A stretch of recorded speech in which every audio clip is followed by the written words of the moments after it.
Salam sejahtera dan salam Sarawakku sayang. Buletin UKAS edisi malam 10 Oktober 2020 bersama saya Janet Bennett. Tumpuan berita. Menteri Pendidikan, Sains dan Penyelidikan Teknologi Datuk Seri Michael Manyin Jawong mengetuai senarai penerima darjah kebesaran dan pingat sempena hari jadi ke-84 Tuan Yang Terutama Yang di-Pertuan Negeri Sarawak Tun Pehin Sri Haji Abdul Taib Mahmud hari ini. Beliau dianugerahkan darjah utama yang amat mulia Bintang Kenyalang Sarawak, Datuk Amar Bintang Kenyalang DA yang membawa gelaran Datuk Amar. Turut menerima darjah sama Ketua Setiausaha Negara KSN Tan Sri Muhammad Zuki Ali dan Ahli Dewan Undangan Negeri Adun Setakan Datuk Sri Muhammad Ali Mahmud. Sementara itu, Menteri Perdagangan Dalam Negeri dan Hal Ehwal Pengguna Datuk Alexander Natalinggi, Adun Katibas Datuk Ambrose Belikau Enturan dan Panglima Angkatan Tentera Jeneral Tan Sri Datuk Sri Afendi Buang masing-masing menerima darjah Panglima Negara Bintang Sarawak PNBS yang membawa gelaran Datuk Sri. Menteri Muda, Wanita, Keluarga dan Pembangunan Kanak-kanak Rosi Yunus dan Setiausaha Persekutuan Sarawak Muhammad Shahabuddin Omar pula dianugerahkan darjah Panglima Gemilang Bintang Kenyalang PGBK yang membawa gelaran Datuk, manakala Menteri Kanan Kemboja yang bertanggungjawab dalam misi khas Datuk Dr. Ohman Hassan dianugerahkan Panglima Gemilang Bintang Kenyalang Kehormat. 6 penerima darjah Jasa Bakti Sarawak DJBS yang membawa gelaran Datu ialah Datuk Dr. Chai Kin Chung, Ismail Muhammad Hanis, Baklen Banggit Roni Edward, Roziah Morshidi dan Awang Suhaili Suhaidi Lady.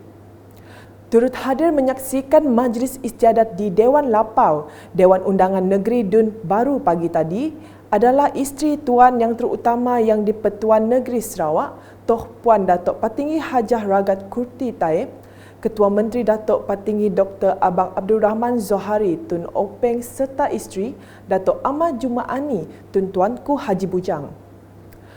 Sementara itu, ketika ditemui media, Datuk Amar Michael, Datuk Seri Alexander dan Datuk Rosie menzahirkan rasa gembira di atas penganugerahan darjah kebesaran tersebut.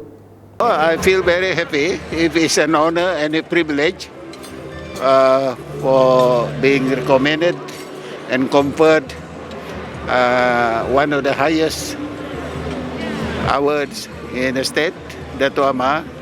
So I would like to say thank you to the Chief Minister and also the TYT for awarding me this award. But this is definitely, it's not only for me, I think it's for the whole of Sarawak.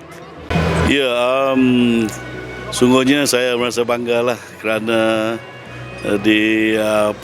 beri anugerah PNBS ini Panglima Negara Bintang Sarawak yang bergelaran Datuk Seri daripada yang Tuan Yang Terutama TYT Pehin Sri di masa hari jadi TYT ke-84 tahun ini. Okay. Terima kasih kepada Kerajaan Negeri Sarawak khususnya. Bagi saya, penganugerahan ini adalah merupakan penganugerahan kepada wanita secara keseluruhan melihat kepada peranan yang dimainkan oleh kaum wanita. Jadi Alhamdulillah, terima kasih sekali lagi kepada Kerajaan Negeri Sarawak.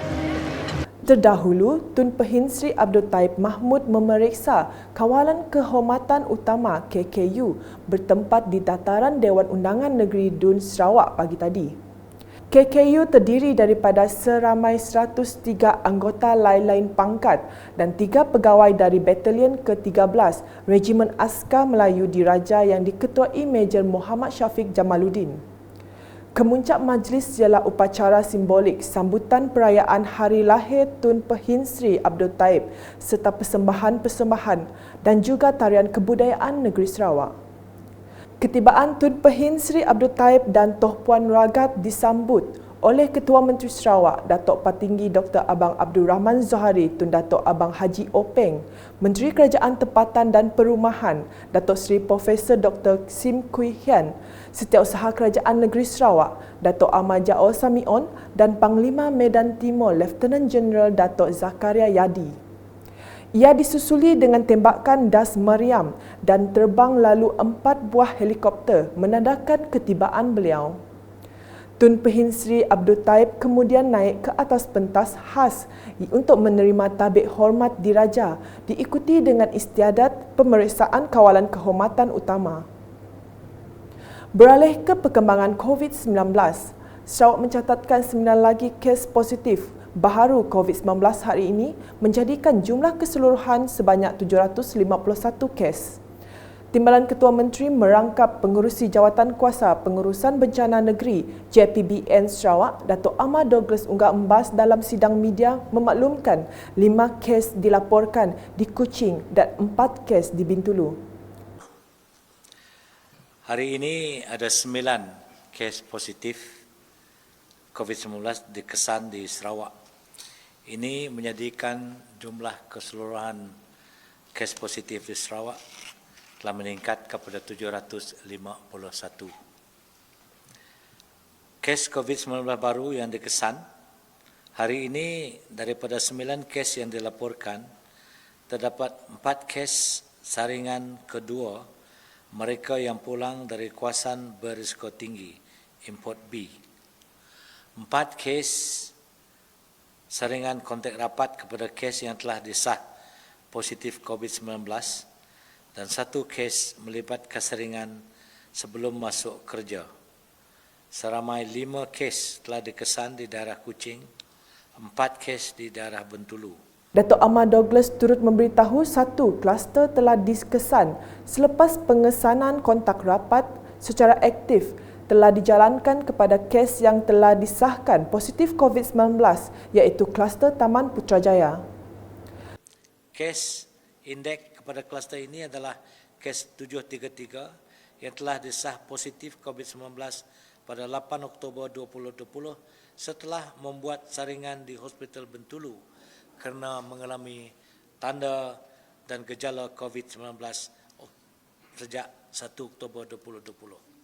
Indeks kes juga mempunyai sejarah perjalanan ke negeri Perak dan ke Kuala Lumpur pada 20 hingga 27 September yang lalu.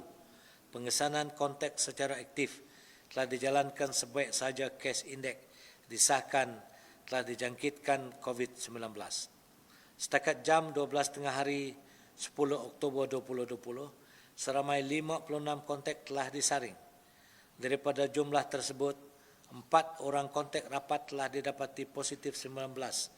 2 orang telah negatif saringan pertama dan 50 orang lagi masih menunggu keputusan ujian saringan COVID-19. Ini menjadikan jumlah kes di dalam kluster Taman Putrajaya Bintulu ialah seramai 5 orang termasuk kes indeks. Sementara itu, Timbalan Pesuruhanjaya Polis Sarawak, Dato' Dev Kumar, menjelaskan JPBN Sarawak telah memutuskan bagi majlis sosial dan rasmi yang membabitkan penghimpunan orang ramai dibenarkan 50% mengikut saiz ruang dan penjarakan fizikal. Tegasnya lagi, pihak JPBN Sarawak juga telah mengarahkan PDRM untuk mengetatkan pemantauan ke atas pematuhan SOP dan memberi mandat untuk menguatkuasakan arahan yang diberi. Dalam majlis keramaian tentang kapasiti 50%, okay. Walaupun kita tidak membenarkan Jawatankuasa Bencana Negeri Sarawak tidak membenarkan perhimpunan di luar, di tempat awam di luar. Tapi majlis-majlis di dalam bangunan pastikan kapasiti 50% dipatuhi, penjarakan fizikal dipatuhi dan pemakaian pelitup muka. Penting sekali. Sebab kita lihat dalam kadang-kadang keluar dalam gambar-gambar dalam media, kita mendapati orang ramai mengambil gambar berdiri berdekatan tanpa memakai pelitup muka. So lepas hari ini dengan mandat yang diberikan oleh Jawatankuasa Bencana Negeri Sarawak, polis akan menguatkuasakan arahan yang diberi ini dengan lebih tegas dengan mengeluarkan kompaun-kompaun di lapangan. Kita sekarang dibenarkan mengeluarkan kompaun di lapangan, tidak lagi perlu membawa mereka ke balai polis. Kita boleh direct mengeluarkan kompaun di lapangan. Sekian edisi malam bersama saya Janet Bennett dan kru penerbitan.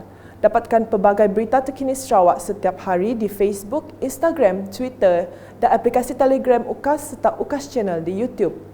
Mengakhiri buletin dengan paparan video khas sempena sambutan Hari Kelahiran Tuan Yang Terutama yang di-Pertuan Negeri Sarawak yang ke-84. Salam UKAS.